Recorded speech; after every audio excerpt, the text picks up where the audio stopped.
નમસ્કાર મિત્રો જો તમે લોકો પણ તમારા વધેલા પેટની ચરબીને ઘટાડવા માંગો છો પરંતુ યોગ્ય આહાર આયોજન અને પૂરતી કસરતના અભાવે તમે આ નથી કરી શકતા તો આ વિડીયો છે તમારા માટે।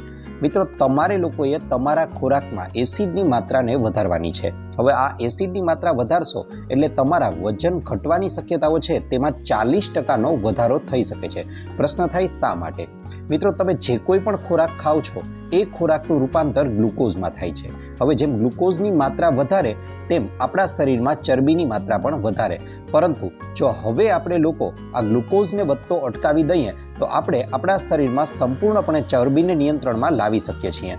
અભ્યાસો સૂચવે છે કે 1 ચમચી જેટલો એપલ સાઇડર વિનેગર દિવસમાં એકવાર 1 ગ્લાસ પાણીમાં ઉમેરી અને જમ્યાના અડધીથી પોણી કલાક પહેલાં તેને પી જવામાં આવે અથવા તેના સ્થાને 1 ચમચી લીંબુનો રસ પાણીમાં ઉમેરી અને પી જવામાં આવે તો આપણા વધતા ગ્લુકોઝની માત્રામાં 34%નો ઘટાડો કરી શકાય છે। આભાર।